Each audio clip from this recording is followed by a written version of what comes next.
So the more GW release about the new Tau Codex, the happier I become. So this is covering the new Battlesuit rules. We can now shoot while we are engaged with an enemy unit. We can only shoot at the enemy units we are engaged with, but that's better than nothing. So this means that our Battlesuits, only the Battlesuits, not the infantry, at least there's nothing here about infantry. So this will mean anything like XV8s or broadsides or stealth suits, or Battlesuits too. Commanders, I think, have the Battlesuit keyword. Riptides. The only thing is they've got a picture of a Storm Surge, and the Storm Surge isn't a Battlesuit, which is just so disappointing. Please, please, GW, give that the Battlesuit keyword, just so it can have Savior protocols and everything. But anyway, speaking of Savior protocols, we'll get back to that. So then we've got a buff to the burst cannon, which is going to be nice because it's going to boost your stealth suits, it's going to boost your XV8s, it's going to boost, I think the Storm Surge has the potential to have 2. Anyway, even if it doesn't, it's still a great buff to everything that can take them. And then the Flamer is getting Assault D6 plus 2. So that's another good loadout. You can equip a unit of 3 XV8s, all armed with Flamers, and use them as a screen. And anybody charges that is going to get roasty toasty, because they auto hit. They're making some changes to the support systems. So for the multi-tracker, each time a ranged attack made by the bearer unit targets a unit containing 6 or more models, an unmodified hit roll of 6 scores 1 additional hit, so proccing more hits. Maximum 1 per model, so you only have 1 multi-tracker per model. Probably would never be worth dropping a weapon system for a multi-tracker. And then a target lock basically removes light cover, so fun things like that. We've got stratagems here, we've got our jump and shoot, jump back.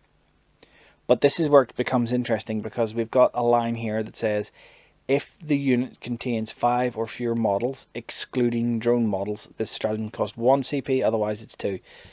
So what this seems to imply, and plenty of other people are reading this into it as well, so I don't think it's just me, but what this seems to imply is drones will be attached to units again.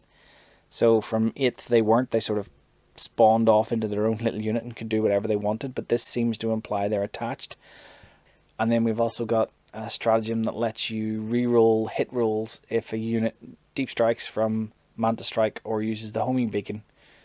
So again, a fairly expensive stratagem. This one's 2 command points if it's less than 4, or if it's 4 or more it's 3 command points. So probably only going to affect XV8 units, but again, you can have 9 XV8s in one unit, so you drop an absolute death ball of 9 of those with flamers.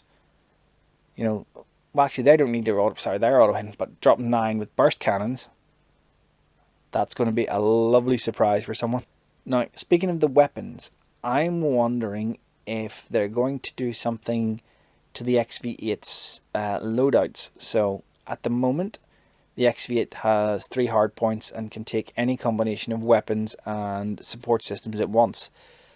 I'm wondering, with these weapon changes, are they going to drop that down to 2 weapon systems and 1 support system?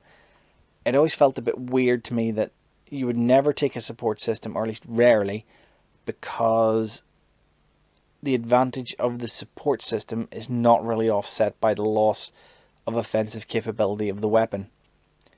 You know, even when you take points into consideration, it's just not worth dropping the extra damage output from the weapon to put a support system in. So I don't think anybody ever really took them. So what I think they might do is, as I said, 2 weapon systems. So 2 times 6 is 12. Previously it would have been 3 times 4, also 12. Then you've got the Flamer being Assault D6 plus 2. So previously it would have been 3.5 average. Multiply that by 3, get you 10.5. Now it's going to be 3.5 times 2 is 7. Plus 4 is 11. So you'll get an average of 11 hits.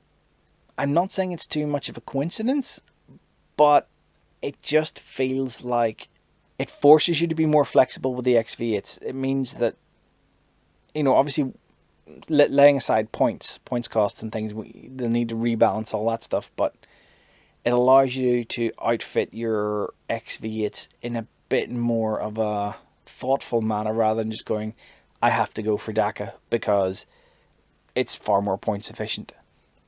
It also provides them the opportunity to split up the regular XV8 unit from the XV8 Bodyguard unit by maybe giving the Bodyguard unit an extra support system, or even better, an extra weapon system to give them 3+1. I don't know if they're going to, I don't know if they're going to do this at all, but it just feels like that's what they could do. So I'm calling it now. That's what they're going to do.